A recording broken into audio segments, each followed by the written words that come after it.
Hello, everyone. Welcome to our podcast, Simplifying for Success.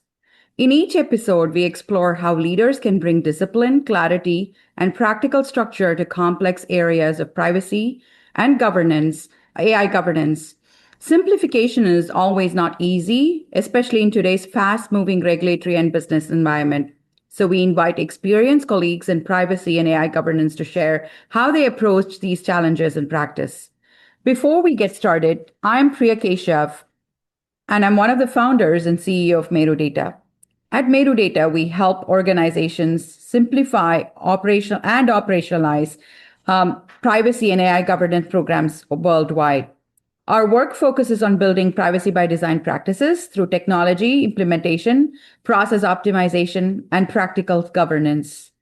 Before founding Meru Data, I served as a managing director of KPMG's forensic technology practice in the Southwest US. I also regularly speak, write about emerging trends in privacy and AI governance. Today, I'm delighted to invite our special guest, Nerissa Coyle McGinn. Welcome to the show, Nerissa. Thank you. Thanks for having me. To begin, could you tell our listeners a little bit about yourself, your practice, and the work you're doing in the children's privacy, advertising, and digital platform accountability space? I am a partner at Loeb and Loeb, and I specialize in advertising, privacy, and emerging technologies. So under that, a lot of the information that is collected for advertising and promotions purposes, and which is why we have such a robust privacy practice. And we also really focus on different types of emerging technologies, including AI. So one of my areas of specialty in privacy in particular is children's data and the collection of children's data. And I work with a lot of different clients, small and large, related to their collection of information from now not only children under the age of 13, but also minors. So, today we're going to talk about a very timely and an important topic: children's data and accountability laws. Um, Maybe we should start with why this topic matters now. Children's data has moved from a very narrow COPPA issue to a broader um, accountability, safety, and product design issue. What do you think has changed in the regulatory environment to make children's data such a high priority right now? Right. I want to commend you. This is the perfect time to be bringing up children's privacy. I think you're right. Like this used to be very COPPA focused. COPPA came out, I believe it was 1999, which was so long ago that it really was a completely different internet. Like we didn't even have social media back then. Um, and I think we're really at a precipice now where there have been a lot of laws that have been passed. Some of them are in effect, some of them aren't, but they're starting to go into effect in a way that is well beyond COPPA. So this is a great time to be looking at this topic. Um, I really think that children's data has moved from a more narrow COPPA to a broader, really a broader law within COPPA itself, right? For two specific reasons. The first reason is that we just had an amendment to the COPPA rule by the FTC. So it was amended last year and then it went into effect last year. And now the enforcement started as of April. So we haven't seen anything yet, but we probably will soon. Um, the the amendments to the rule that happened to the COPPA rule really kind of took all the cases that we had had over, you know, since the last, several years, which had really expanded the COPPA rule and how it was interpreted, and solidified them within the rule. There were a couple of things that happened with that. The first is that it really broadened the scope of what the types of websites that the FTC was looking at. They are no longer really just kind of looking at that very specific website that is just directed towards children, like Paw Patrol or something like that. It's much broader now. They're looking at these mixed audience sites, and we now have a definition for what a mixed audience site is. And so these are sites that are really, are going to have kids under 13 and older users. So it really is starting to try to pull in some of these some of these websites that for a long time, I think the websites were like, hey, we're not directed towards kids. We don't fall under COPPA. Um, the other thing that I think has happened is that we've had a change in administration with the FTC, right? We just had a Supreme Court ruling yesterday that one of the FTC commissioners, Rebecca Slaughter, can be fired, that she's an at-will employee and can be fired by the executive branch really whenever they want to fire her. And so the FTC has started to become um, more of a political beast than it was before. And you can see that it is doing that. Not in this area in particular in children's privacy, but with AI, this FTC actually went back to the Biden administration decisions and overturned for one of the AI decisions. So you're really seeing that there's a change, and that this FTC is particularly focused on children's privacy. It's something that they are very concerned about.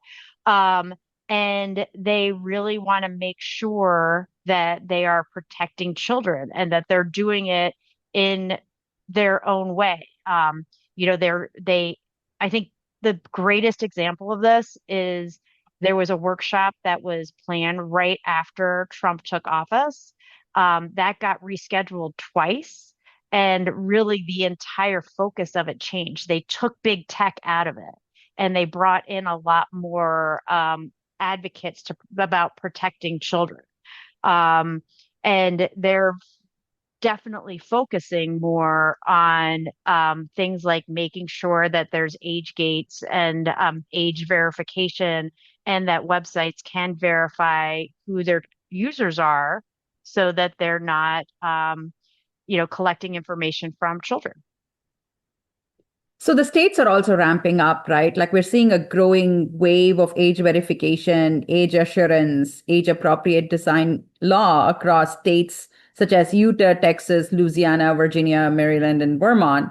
What do these laws mean for companies operating nationally? And how do you see that sort of play with you mentioned the FTC and their focus on children. So how does all the laws within the states do they complement, or how do you think that plays out at the state It, level? the law, the state laws are much broader than what you have federally in COPPA.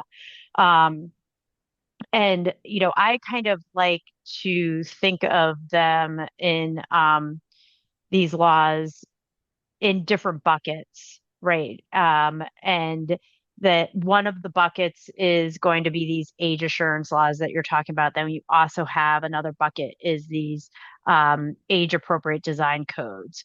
And you also have just these, a third bucket is going to be these general children's or general privacy laws that are now protecting not just children, but teens.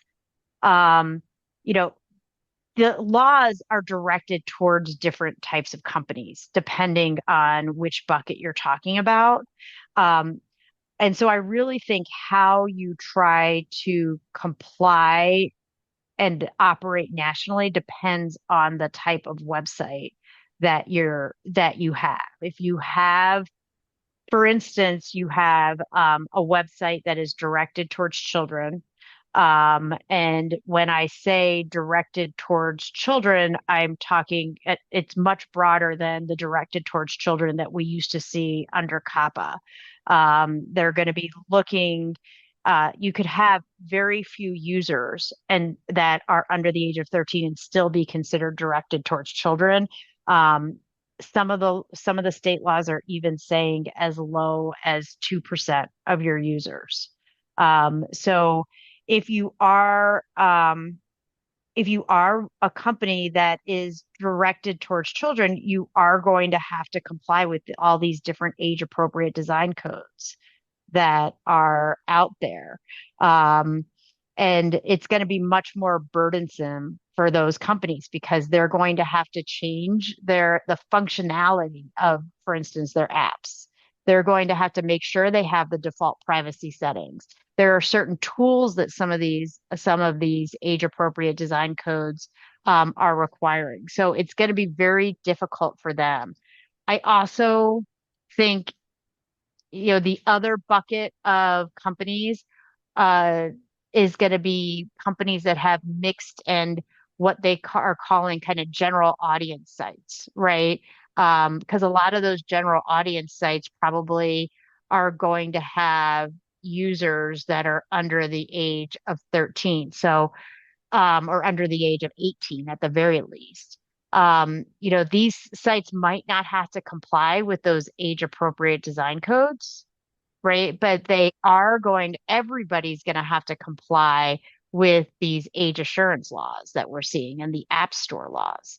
And they're all of a sudden, they did not know that their users were under the age of 18, which has a whole bunch of additional requirements associated with it. And now they're going to know. And that's going to mean that they're going to have to, probably change at least how they're collecting and how they're siloing their users. The only ones that I think aren't going to have a problem are websites like that are obviously for people that are over the age of 18, right? So, with these emerging frameworks like the California Digital Assurance Act coming into effect next year, how should companies think about, as they are thinking about implementing, different practices or at least accommodating or segregating children? So, what should they do to kind of how should they handle collection, verification, and managing age-related data that needs to be collected for them to understand how many are below 18, right? So, how do you what do you recommend for your clients typically? Um, well, I mean, I think that if you're talking specifically about the collecting and verifying and managing of age verification, you know, the collecting is going to start to become a lot different. I think a lot of clients are right now potentially not collecting the user's age, right? And now they're going to be required under these App Store laws and then the California age assurance law to at the very least collect the users' ages from the app stores or the operating system. So that they're going to have to look and prepare. And these laws are going into effect now. Technically, the Texas one is in effect. I don't, that may change. We're waiting for what the Supreme Court says. Um, and then you have two, at least, the California, there's two more that are going into effect as of January 1st. So you're going to have to figure out, and we're telling our clients to figure out how they're going to ingest these APIs to get this information. The verifying isn't going to be that much, is going to be pretty easy because you're, for the most part, just going to take the age that's given to you by the App Store. And so that's not going to be as much of an issue. I think the hardest part is, I think your last part of the question was managing this information. Um, you know, that is going to be the part that is going to be very difficult for a lot of apps because they don't know that their users are under the age of 18 per se, right? They might guess that they have a bunch of users under 18, but they don't know which users they are, and now they're going to know, and they're going to have to follow all these laws that are out there, not just, the age appropriate design code laws, but a lot of these, general privacy laws, comprehensive privacy laws, and these other children's privacy laws that aren't going to allow them to collect or use information in certain ways. Yeah, so adding just a note in the privacy policy saying that we're typically, most of our customers are above 18 wouldn't suffice. You have to collect the data, verify, and Right. figure out how to manage it. So that's Yeah. definitely a big change for many companies that Yeah. I think, are may have children's data but are not currently monitoring for kids' data. I think What? the Yeah. time, oh, I'm sorry. I No, was no, just go going to say ahead. that exactly what you're saying. The time of when you could say, we're just going to up the age in our privacy policy to 18 and then put our heads in the sand, that's over, right? Like that's not going to exist in 6 months.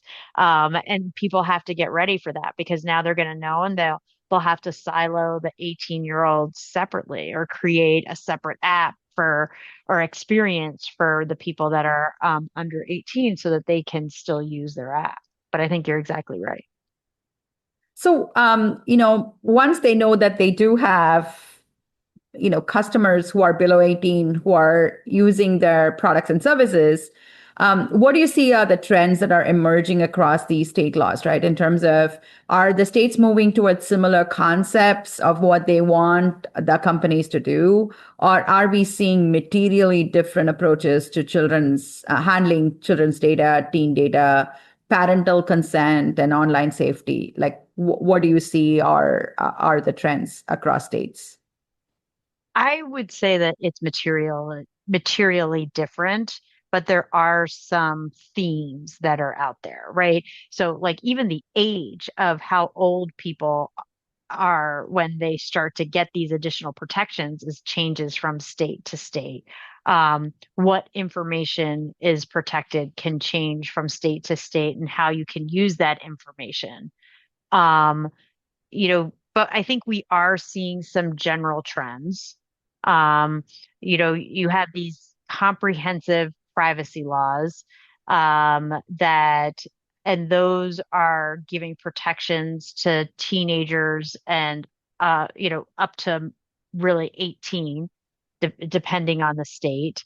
And those are generally requiring some type of either opt-in or not allowing the processing of information of minors, depending on what that age is. You have these age assurance laws that you're seeing that are really that are requiring and giving apps the knowledge of how old their users are. And then you have these design code laws that are going to be very burdensome if you have users that are, now that you know that you have users under the age of 13 or under the age of 16 or 18, depending what how old that law protects, that is going to require changes to your app, like tools for parents to be able to monitor the use of their child's use of the app, and better notifications for parents, such as like signals when you're collecting certain information for the kids, um, and making sure that the parents understand what is being collected. And then also default privacy settings. So there's a lot of things that are going to be required under those age appropriate design codes that people are ignoring right now. And so some of the decisions that they need, the customers will have to, or companies need to make is to think about whether they're going to standardize at a certain, level of, like, for example, if there's significant differences, whether they're going to standardize at 18 for everybody, or are they going to provide, Yeah. exactly what is being mandated by each state? So these are questions that they have to ask and figure out what's the right path. With so many overlapping laws, and I also want to kind of point out that it's also experience, right? Like I live in Texas, and I so see some design changes. My teenage daughter was just asking me this morning, is there any way you don't have to get notified about some things? And I was like, and she was asking, why did I change the settings? And I was like, it wasn't me, but basically Apple decided to make those changes. So, I'm notified when she makes certain, decisions about various apps. And so it was interesting to her, like that we were having this conversation and she was like, why are you monitoring me? And I was like, no, I wasn't monitoring her, but it was a change that happened because of the laws. So Apple is, and the Texas government is saying you have to monitor her. yeah, but it's an interesting conversation. And today, as I was doing this podcast, I was just recollecting that conversation, and she was obviously not happy, but it's something that also affects user experience because the parents have to know Oh, how to yeah. that there are changes. The teenagers will have to know there are changes, and so it's a lot of complex things that needs to be taken care of as they look at product design. It's going to make it a lot harder for not for the kids to use their phones, but also parents. It's gonna because you're gonna have to be approving a lot more. Yeah, so we had a big event over the weekend, and there were people texting her, but they were not in her contacts, and that's kind of what happened. So she could not reply back because I had not approved and I was busy running around. So obviously I didn't look through those messages Yeah. that came to me and approved them as contacts for her. So yeah, it's definitely a lot of change coming for not just the companies, but also those who are using the apps. Yeah. So many overlapping laws. Is there any realistic path towards standardization? I mean, as you kind of, I'm sure there are people asking you questions as to should they assume that should they assume some level of standardization, but with that, or should they keep the complexity intact? Because, is it's not a short change that is happening. These changes around children's data is probably there for the longer term, right? But what do you advise your clients, and what are your thoughts around how they should standardize? I mean, Oh, how the I'm sure company every should company is standardize. different, every app is different, but to the extent that we Yeah. can talk generically, yeah. Yeah. I don't know that if there's gonna be any realistic path towards standardization, like that there's going to be like one comprehensive law.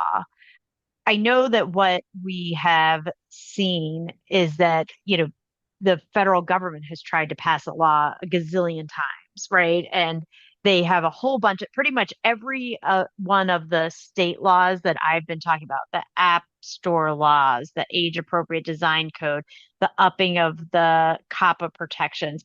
All of those are laws that have been proposed in Congress and for years have not been able to get through. So there's going to be no standardization.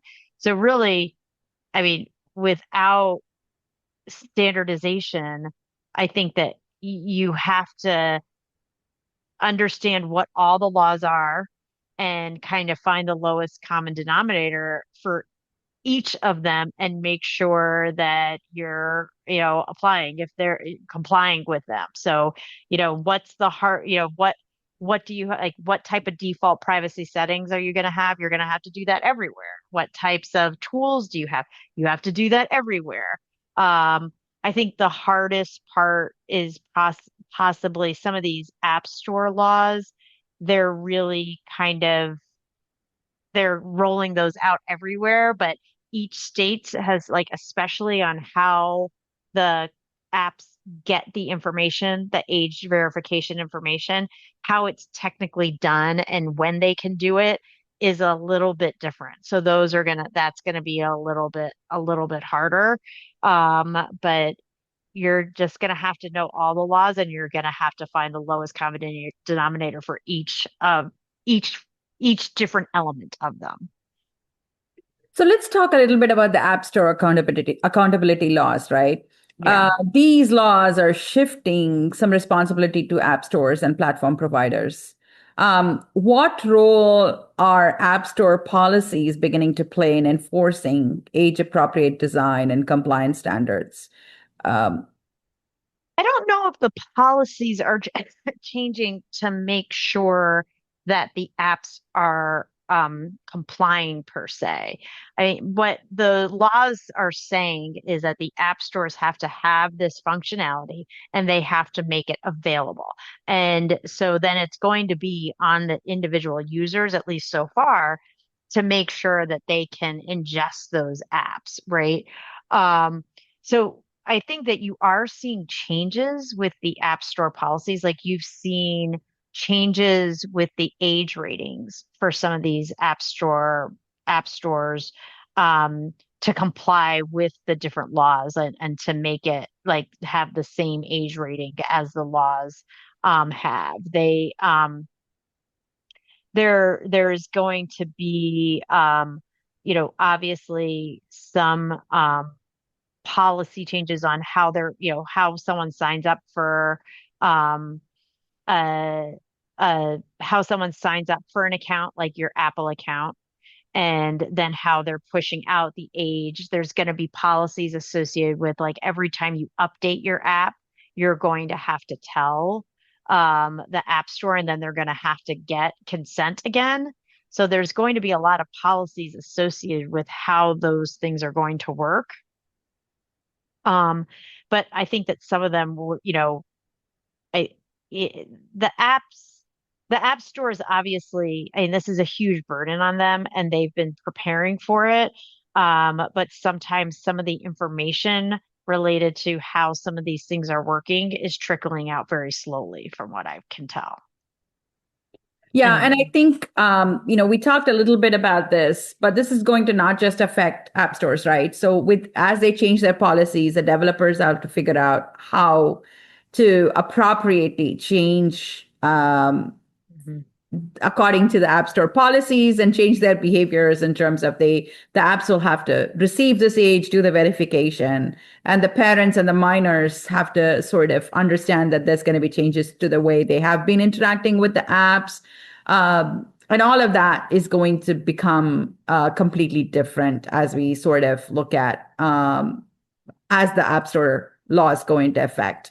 Um, so it's going to become very difficult. Exactly what you said and what happened with your daughter.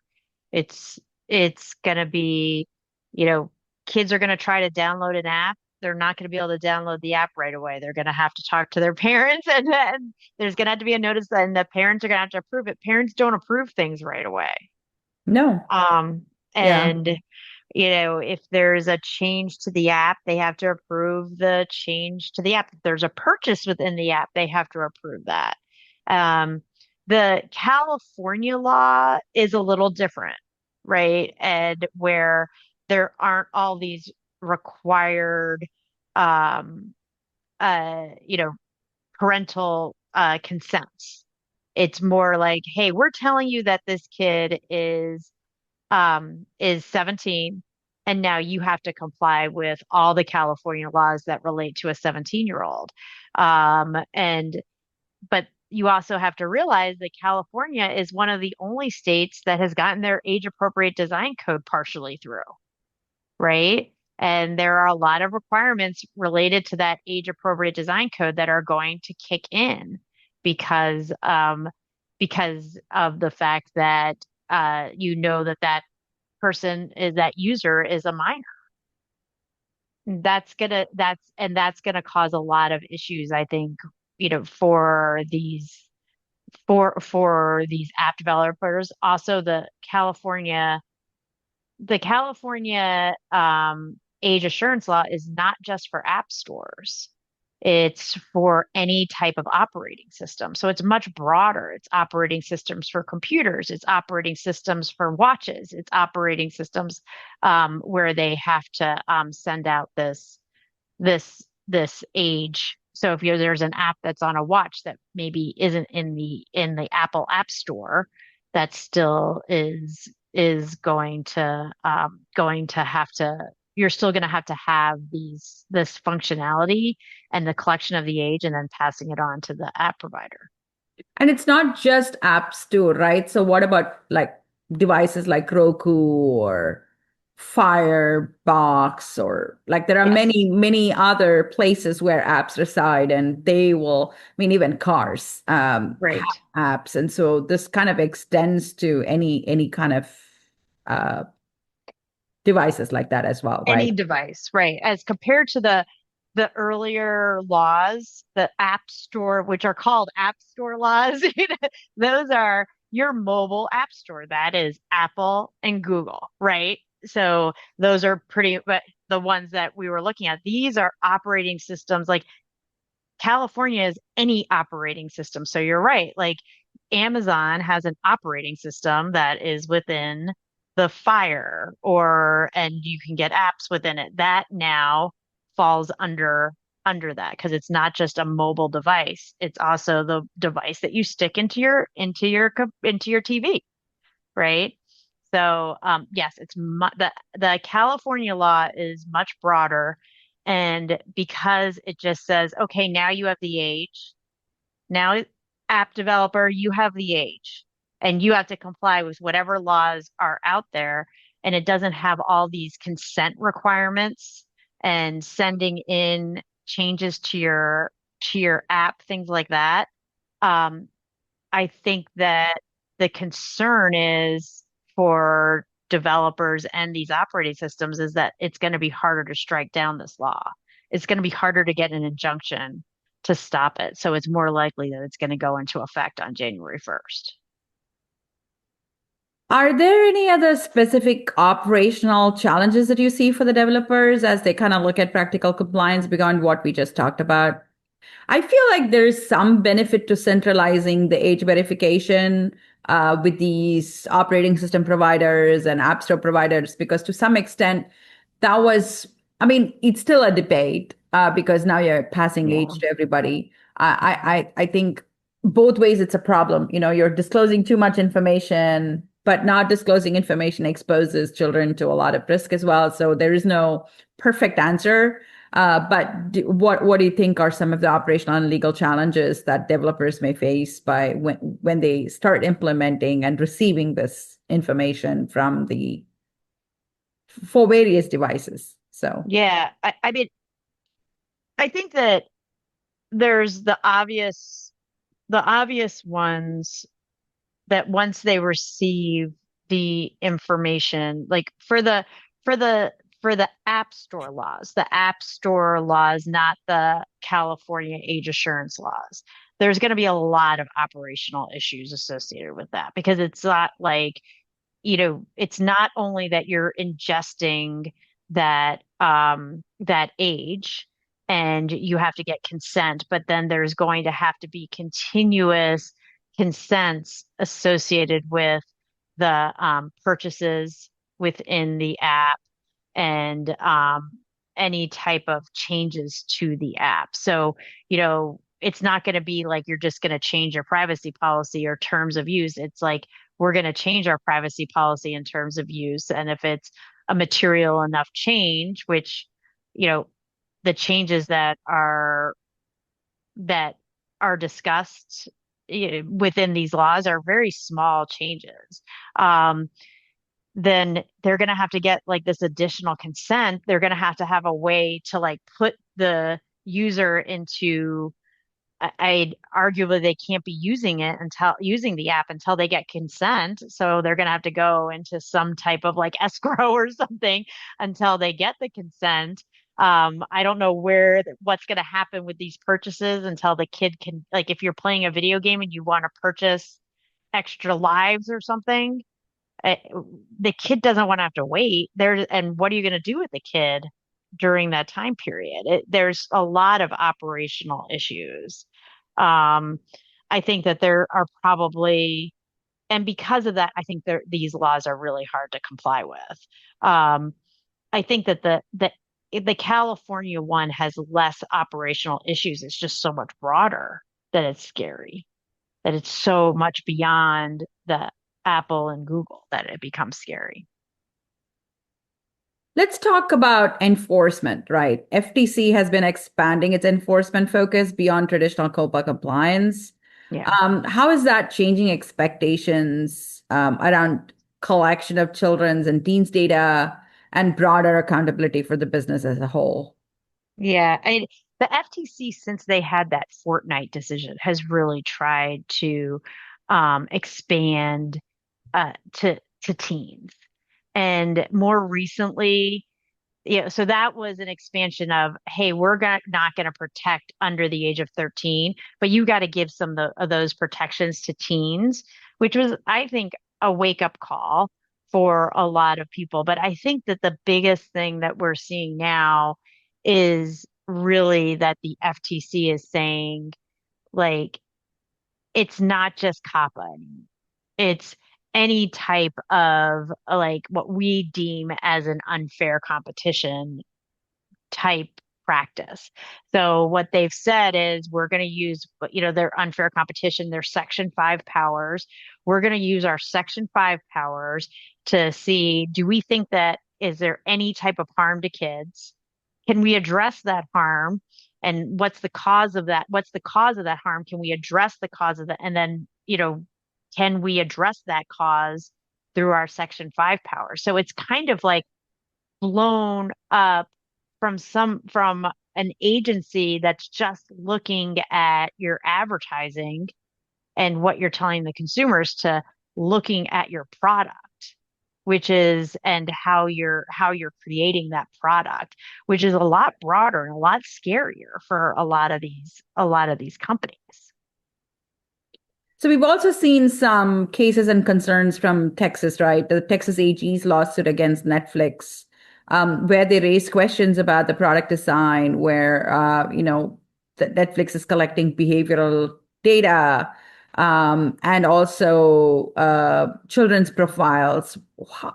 What about the Netflix case, and how does it signal about where the regulators are headed, in Texas and maybe other states as well, and why is that important? I think that the Netflix case, I think should scare a lot of people because it really is such an aggressive lawsuit if you look at it. I mean, um, I think that Netflix it is not it's not Facebook or a social media site, right? That it's different. Um, Arguably, really, I think at a lot of the things that the Texas AG is concerned about is what we would call contextual advertising, right? So we're not sharing that information with Colgate or some other brand or Ford. We're just using that information to say, hey, we know what you want to watch next, right? Um, and some of the examples were like, if you tend to um, like uh, shows that have Black actors, that then the person in the thumbnail that will come up would more likely be Black, right? Things like that. Um, I don't think that a lot of people think of that as behavioral advertising as much as advertising within Netflix, right? And so and which is allowed under COPPA, right? And the that type of advertising, that contextual advertising is allowed under COPPA. So this is a huge expansion of what we think of as the laws that are protecting children.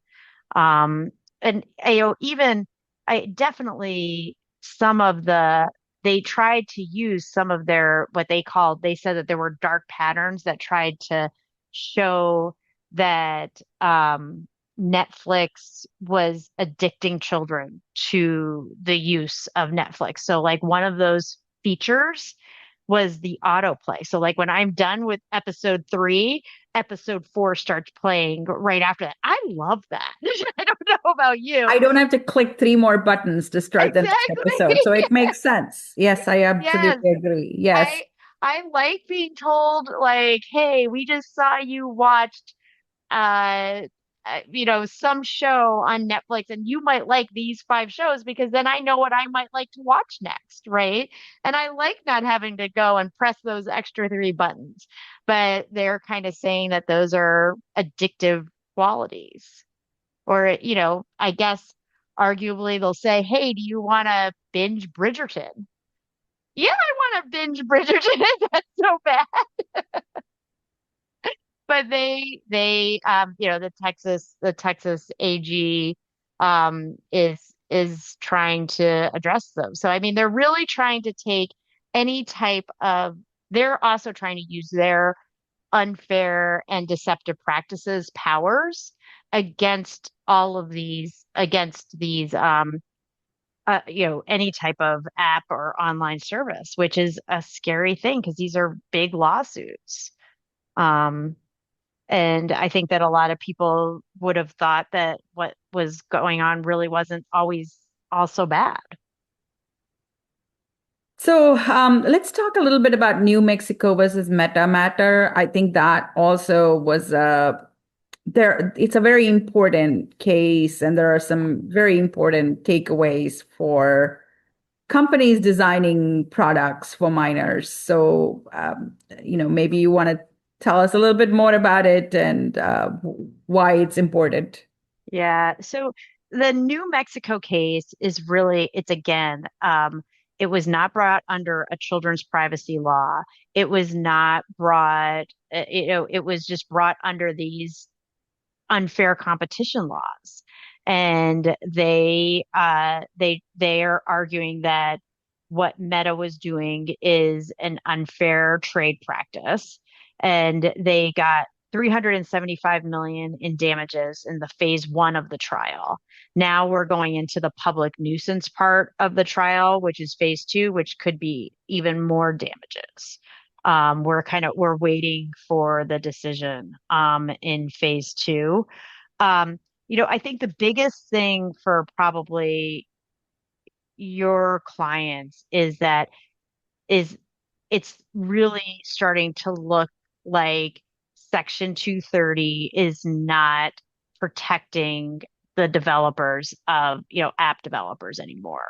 So, Section 230 is the law that pretty much, says that you can't bring actions against an app developer for things that are posted on their website, or for an online service provider for things that are posted on their site. So, like at a very basic level, it says that if I post something that is arguably illegal on Facebook, that is not Facebook's fault, right?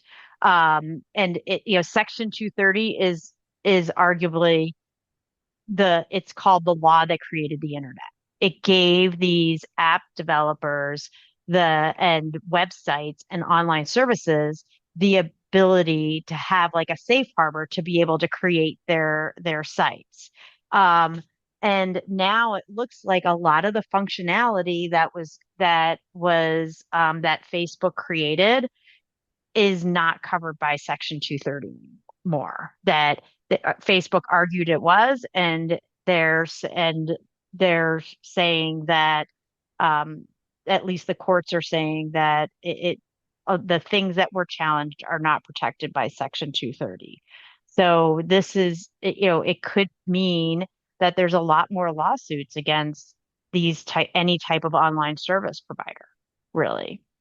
That the design of how they design their service is not going to be protected. And This will be yeah, go oh, go ahead. ahead. No, No, no, I this will mean, be I a think great, yeah, go ahead. the other thing that I think we're seeing is that these types of websites that have kids on it, but say they're for over 13, but we kind of know that there are kids on it. they're going to have to start doing more age verification. If it's not through the app stores and these app store laws, they're going to have to start doing it on their own. And that's what a lot of these settlements are, that's one of the things that they're looking for in New Mexico.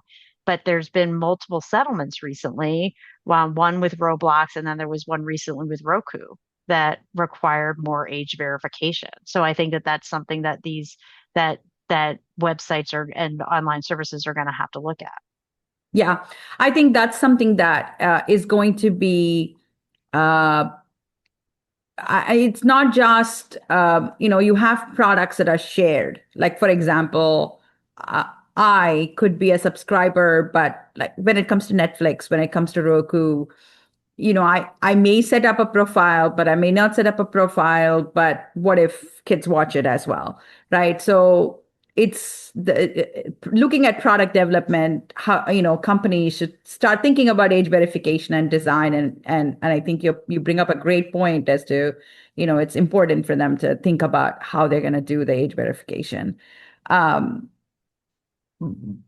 but what does privacy by design look like in practice for these products as they think about children and as they think about whether they're going to be accessed by minors and especially mixed audience environments where maybe the account holder is above 18, but that doesn't mean that the account holder is the only user for that service.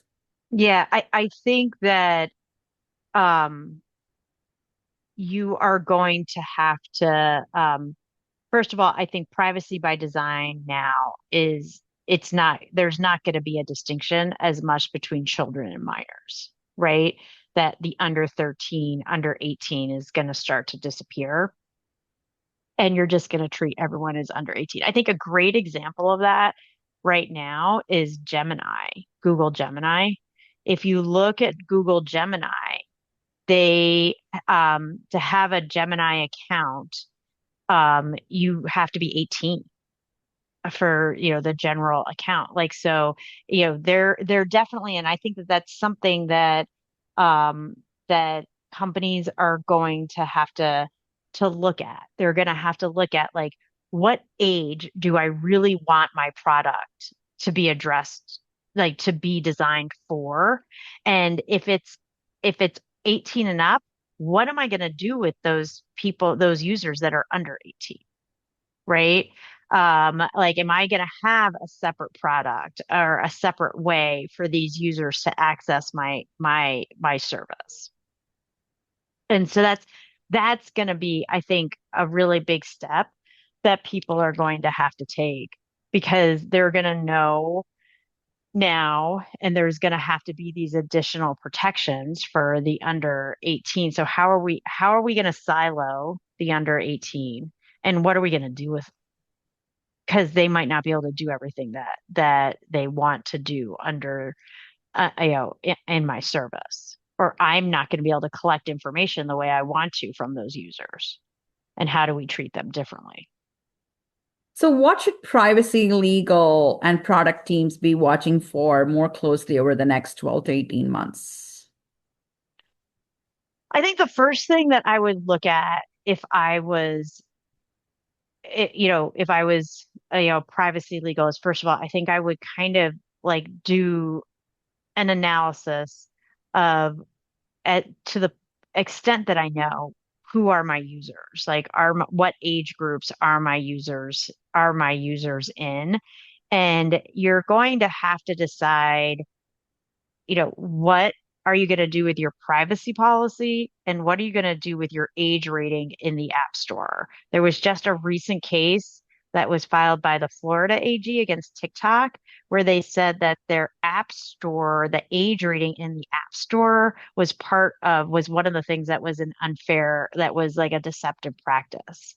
And so like you're going to have to look at making sure that if you say that you're 18 in your 18 up in your privacy policy, what is it saying for the App Store?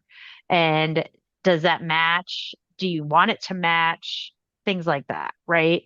Um, and then I think you're going to have to think about in the future that especially in the next 12 to 18 months, like how are we gonna silo these users and what are we gonna do with them that are under 18? Um, are we going to have like, I don't know that you're going to be able to have like a YouTube Kids as compared to YouTube for everybody, right? No, Um, yeah, it's a big question, right? Whether I'm going to provide the same kind of benefits, safeguards in the regular app, or am I going to segregate the kids app into something different? right. That's a big question to ask. Yeah, I think that it's going to be a big question. And um, I don't think that everybody is going to be able to create a second app for the kids. It's too burdensome. It's too much money, right? So then how are we gonna make sure that those users, like that we're not collecting information from the users that are under 18, or if they can't go to certain areas of the site, how are we going to enforce that? And what walls do we have to put up, and both internally and for that user.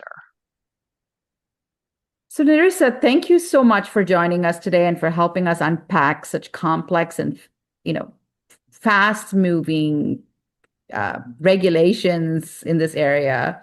What stands out from our conversation is that the children's privacy is no longer just a compliance checkbox or a privacy policy update or a narrow COPPA issue, but a broader accountability issue that touches product design, data governance, advertising practices, parental control, online safety, and how the platform, how products or apps interact with various platforms or app stores.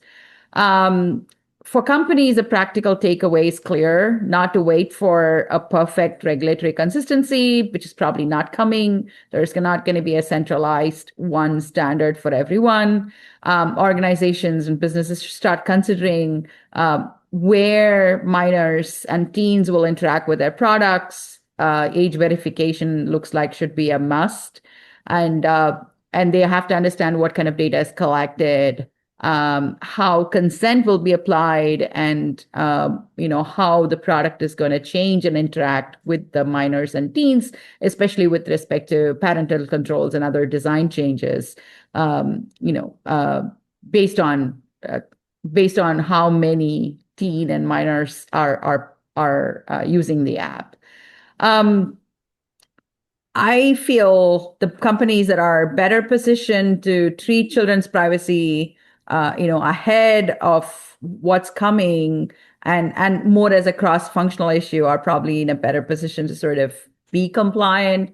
But do you have any other closing thoughts, anything that we have not discussed or that you want to bring up before we sort of I close? think that at this point it's just, making sure that you know what laws are out there and starting to get prepared, especially if you think that you have users that are under the age of 18. And I just don't know. There are very few companies out there that that probably, unless they're, you know, like business enterprise type companies that don't have users under 18, right? I mean, you still even have, even sometimes like if you have like a retail store, they're gonna have like if they have users that within the store that are using their app for the employees, they probably have employees that are under 18. And how are you gonna deal with those users to make sure that they can even download your app and use it? No, agreed.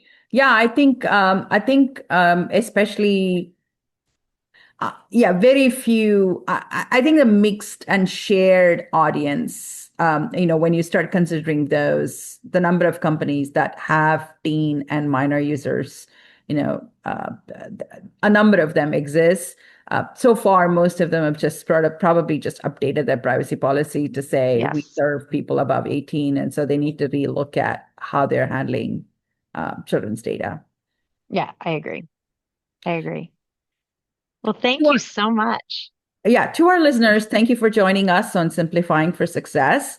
hope today's discussion gave you a clearer view of the evolving children's data landscape and practical steps to consider as you strengthen your privacy and governance programs. Thank you, Nerissa, for joining us. We look forward to having you join us on future episodes. And for our listeners, we look forward to you continuing to listen to our podcast. Thanks.